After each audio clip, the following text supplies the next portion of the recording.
Bonjour à toutes, bonjour à tous. Je suis Stéphanie et aujourd'hui je vais vous parler de votre lettre de motivation. Qu'est-ce qu'on met exactement dans une lettre de motivation et comment est-ce qu'on s'y prend? Eh bien, c'est le but de cet enregistrement vidéo.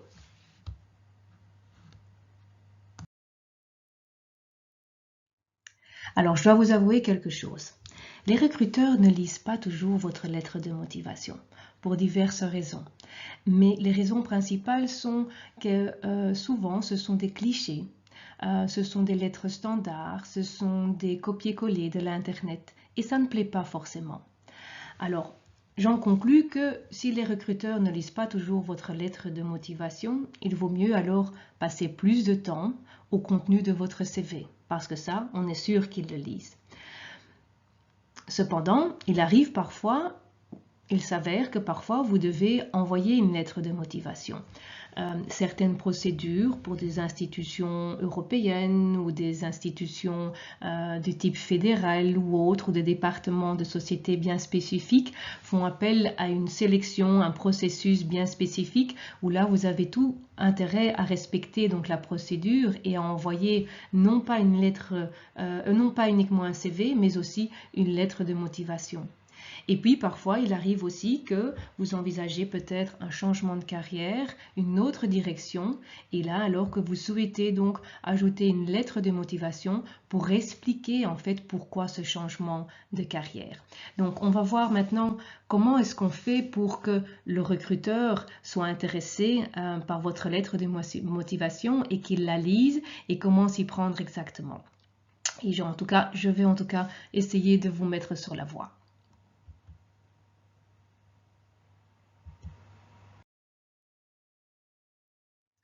Au niveau de la forme, quelles sont les choses à savoir? Alors, à l'heure actuelle, on n'envoie plus un CV sur papier ni par poste, donc on fait un CV dans un format Word, Microsoft Word, que l'on envoie donc par email. Alors, vous avez deux possibilités. Soit vous faites la lettre de motivation dans le contenu du mail et en annexe, vous attachez le curriculum vitae. Ou bien alors, vous avez un email qui est très succinct avec deux annexes. D'une part, votre lettre de motivation et d'autre part, votre curriculum vitae. Dans tous les cas, faites en sorte que si vous envoyez par annexe, envoyez votre lettre de motivation et également votre CV dans un format PDF. Pourquoi? Parce que vous savez bien que les versions de Word, Microsoft Windows, etc. sont parfois différentes. Donc, si vous voulez vous assurer que la personne qui reçoit votre CV ou votre lettre de motivation et qu'il la reçoive dans le même format que vous l'avez envoyé, il vaut mieux donc envoyer vos annexes dans un format PDF. Alors, il arrive parfois que vous n'ayez qu'une possibilité, que vous n'ayez qu'un document à envoyer par PDF et on vous demande une lettre de motivation et un CV. Alors, comment est-ce qu'on fait? Un document à télécharger, mais entre-temps, on nous en demande deux. Donc, ça veut dire, ici dans le cas, donc une lettre de motivation et un CV. Alors, le mieux, c'est de prendre un document nouveau où vous y mettez d'un côté votre lettre de motivation, la première page, et que vous faites suivre la deuxième et troisième page, par exemple, par votre CV. Vous avez 3 pages, vous convertez le document en un document PDF et vous avez donc un document final à télécharger. Voilà. Qu'est-ce qu'il en est des tendances régionales et de la langue? Alors nous sommes en Belgique et donc les annonces sont parfois en français, en néerlandais et en anglais. Alors là, je suggère de répondre dans la langue de l'annonce. Si c'est en français, vous répondez en français, en néerlandais, en néerlandais. Si l'annonce est en anglais, en anglais. Cependant, tout le monde n'a pas un CV en français, néerlandais et anglais. Alors, le cas échéant, je vous suggère de répondre la lettre de motivation en français et en faisant une annexe en anglais pour votre CV ou la lettre de motivation en néerlandais et en attachant une annexe de CV en anglais. Si la société a réellement besoin d'un CV en français ou en néerlandais, eh bien, je présume qu'à un moment donné, elle vous le fera savoir. Cependant, à nouveau, si vous sollicitez pour un job auprès d'institutions ou d'organismes bien précis où il y a une procédure de sélection très stricte, là alors je vous suggère de suivre la politique de la sélection et de faire en sorte de bien respecter les instructions. Si c'est en français, c'est en français. Et donc là, il s'avère peut-être que vous devez alors faire un CV en français également pour pouvoir solliciter et ne pas être exclu en fait de la procédure de sélection, ce qui serait dommage. Qu'en est-il de la taille et de la police? Alors c'est important d'avoir une police qui est lisible et donc pour ce je vous suggère des polices telles que Calibri, Cambria, Verdana, Arial et Georgia pour que ce soit réellement clair pour le recruteur et une taille en fait je dirais le 10 et le 11. Pas plus petit que le 10 parce que ça devient peut-être un peu petit pour pouvoir lire les documents, que ce soit le CV ou que ce soit votre lettre de motivation. Alors les fautes de frappe et de langage, vous allez me dire, bah oui, ça fait de soi. Et pourtant. Faites relire votre CV par une deuxième, votre lettre de motivation, pardon, par une deuxième, voire une troisième, voire une quatrième personne. Parce que au fur et à mesure, à la longue, il s'avère qu'on ne voit plus en fait ces fautes en question. Donc là, je vous suggère certainement de faire vérifier ou faire relire votre lettre de motivation par plusieurs personnes pour vous assurer qu'il n'y ait plus aucune faute de frappe ou bien faute de langage. La même chose pour les abréviations et le jargon. Donc là aussi, à bannir dans les lettres de motivation, mais aussi dans les CV. Et on ne s'en rend pas toujours compte ou on s'en rend plus compte après avoir travaillé aussi longtemps sur une lettre de motivation ou un CV. Donc là aussi, je vous conseille de faire relire votre lettre de motivation par une deuxième, une troisième, voire une quatrième personne pour être sûr qu'il n'y ait plus aucune abréviation dans votre lettre en question. Alors, la lettre, eh bien évidemment, il y a un expéditeur, il y a un destinataire, la date, le lieu, ça va de soi. Le sujet, mettez le titre de la fonction. N'oubliez pas qu'une société, parfois, eh bien, elle recrute plusieurs profils. Donc, mettez le titre de la fonction. Également aussi le canal de l'emploi. Donc, où avez-vous vu l'annonce? Que ce soit LinkedIn, que ce soit Monster, que ce soit Stepstone, peu importe, mais mentionnez le pourquoi. Parce qu'un recruteur, une société aime bien savoir où exactement les personnes qui ont sollicité, donc les candidats, ont vu leurs annonces. Ça leur permet par la suite de faire des choix plus pertinents donc, quant au posting des annonces ou des jobs d'emploi qu'ils veulent offrir aux candidats. Mettez également la référence de l'offre d'emploi pour autant qu'il y en ait une et la date de l'annonce également s'il y en a une. Donc c'est un élément important, donc titre de la fonction, le canal de l'emploi où vous avez vu l'annonce, la référence et la date pour autant qu'il y en ait une. À l'attention de cher monsieur, chère madame, je n'irai pas avec le nom de famille, donc je n'irai pas commencer à parler, je dirais plus familièrement, chère Valérie, chère Françoise ou chère Caroline, sauf, je dirais, si vous connaissez la personne donc personnellement. Mais sinon, restons polis et pour une lettre de motivation, je considère encore que cher monsieur, chère madame sont adéquats. Le nom de famille, si vous le connaissez évidemment, ce n'est pas toujours le cas dans les annonces. Et vous terminez avec les salutations.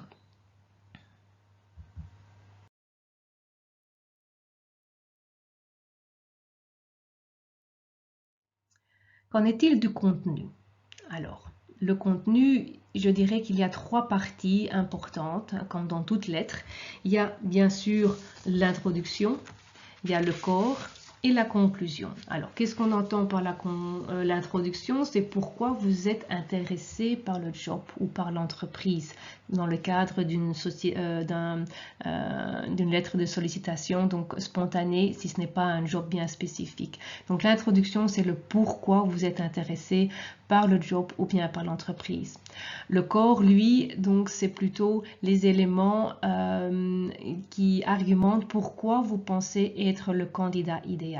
Et la conclusion, c'est le call to action, ce sont les next steps. Alors, en plus de détails, donc, Qu'est-ce qui vous plaît dans l'annonce réellement? Qu'est-ce qui exactement fait que vous êtes motivé par l'annonce, que vous avez le sourire sur le visage quand vous lisez l'annonce? Qu'est-ce qui vous plaît particulièrement dans l'offre d'emploi que vous lisez? Ce sont ces éléments-là.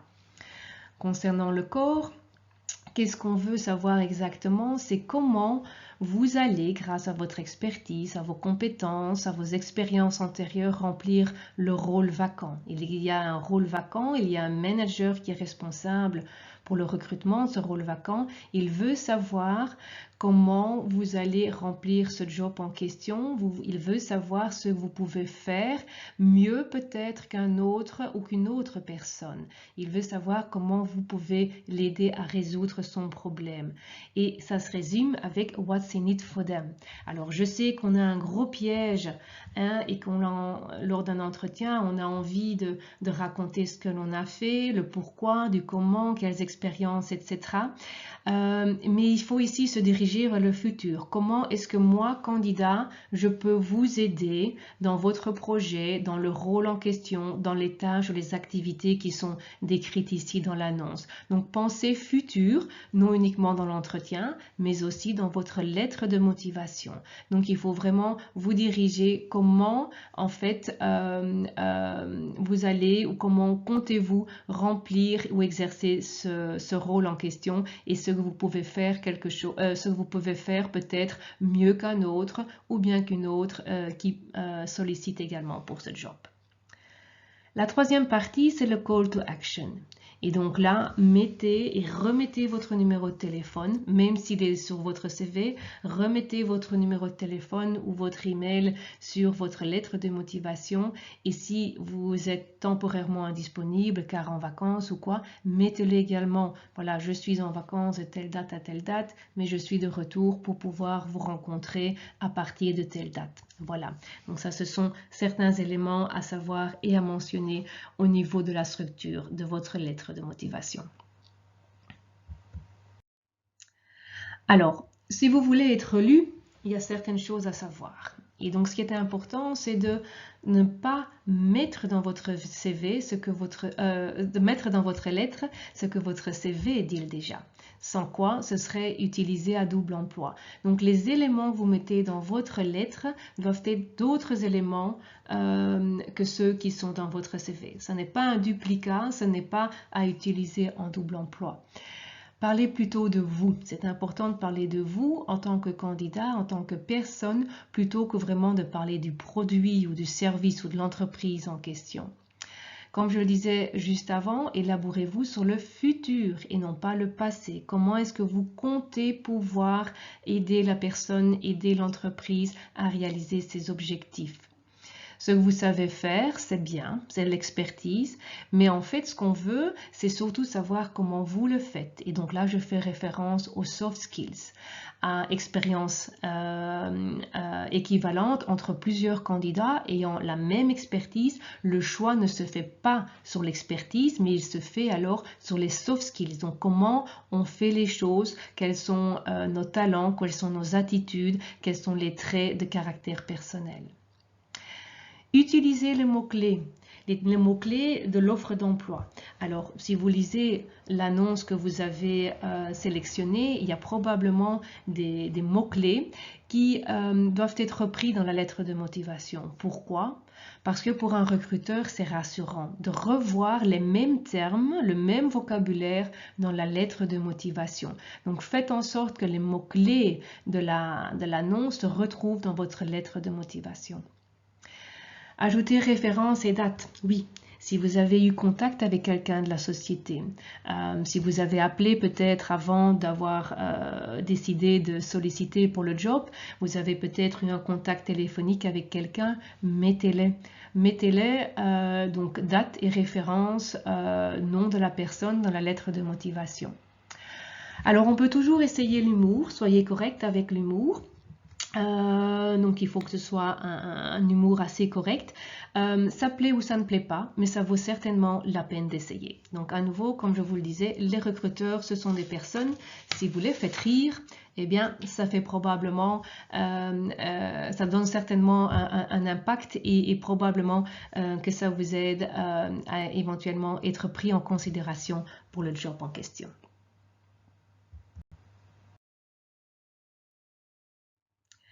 Alors, qu'est-ce qu'on va y mettre réellement dans cette lettre? Je vais vous mettre sur la voie avec plusieurs questions auxquelles à réfléchir avant de formuler le contenu. Alors, qu'est-ce que vous pourriez y mettre? Eh bien, voici des questions qui vont vous aider à réfléchir, non pas à vous préparer pour le contenu de la lettre, mais qui vont également vous préparer dans le cadre de l'entretien. Donc, pourquoi est-ce que vous faites ce que vous faites, hein? Ça, c'est une question qu'il faut se poser. Pourquoi réellement faites-vous ce que vous faites professionnellement? Pourquoi est-ce que vous aimez ce que vous faites? Qu'est-ce qui réellement vous motive? Qu'est-ce que vous aimez particulièrement dans le job? Qu'est-ce qui vous plaît dans l'offre d'emploi? Qu'est-ce qui vous attire quand vous lisez le job? Qu'est-ce qui fait que ça vous donne envie de solliciter? Pourquoi est-ce que vous désirez ce job en question? Ou éventuellement, pourquoi est-ce que vous voulez travailler dans cette entreprise si c'est le cas d'une lettre spontanée pour une entreprise ou une organisation bien spécifique? Qu'est-ce que vous pouvez apporter à cette organisation? Comment allez-vous faire la différence? Comment pensez-vous remplir ce rôle? Quelles sont les compétences et les talents que vous disposez, que vous avez acquis et que vous pouvez utiliser dans le cadre de la fonction bien spécifique? Et le plus important, comment pouvez-vous rassurer à nouveau le hiring manager que vous êtes capable de résoudre son problème? À nouveau, le hiring manager, il a une place vacante, il recherche un candidat, il veut être rassuré que vous soyez la personne qui puisse aider son problème, qui puisse aider le projet ou l'activité avec laquelle il est occupé et qui puisse remplir les objectifs qu'il doit remplir pour la société. Donc à nouveau, pensez futur et non pas donc passé dans ce cadre. Pourquoi exactement êtes-vous connu? Quelle est votre réputation? C'est aussi une bonne réflexion pour vous aider à travailler sur le contenu de votre lettre de motivation. Comment vous différenciez-vous des autres? Qu'est-ce que vous faites mieux qu'un autre ou qu'une autre? Qu'est-ce qui vous rend réellement unique? Quelles sont vos valeurs fondamentales? Quelles compétences et talents ont fait que vous avez réussi jusqu'à maintenant? Ce sont également des éléments importants. Vous souhaitez vous développer davantage, mais comment pensez-vous faire cela et quelles sont les compétences? Et puis, vous êtes intéressé par le produit ou le service de la société, très bien, mais comment vous tenez-vous au courant de la société ou des services ou de l'organisation? Donc, toutes ces questions-ci, ça ne veut pas dire que tout le contenu, que ces réponses doivent se retrouver dans la lettre de motivation, mais le fait de travailler à ces questions va certainement vous aider à vous guider à parler de vous, à parler de vos émotions et de vos motivations. Et c'est ça qu'un recruteur veut lire dans une lettre de motivation et non pas des structures et des clichés standards.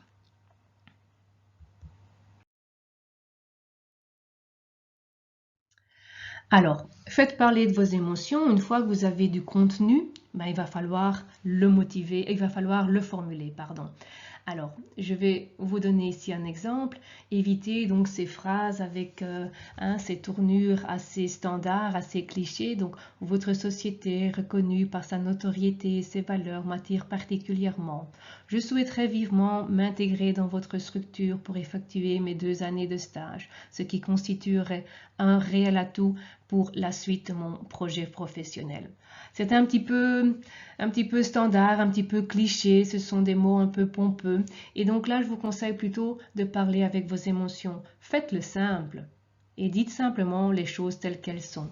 Parce que je me reconnais dans vos valeurs de courage et de bienveillance, je souhaite devenir votre future conseillère commerciale pour les années à venir.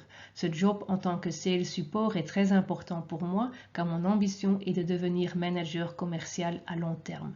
Voilà, ceci est un autre exemple également.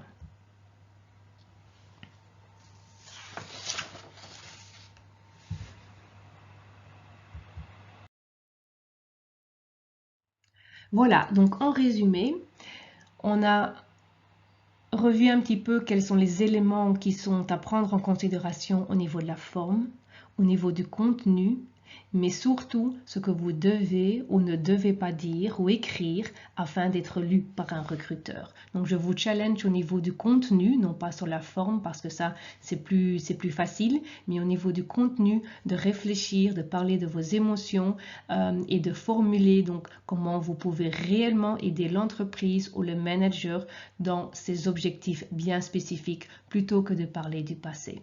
Voilà, je vous souhaite bonne chance en tout cas et bonne continuation.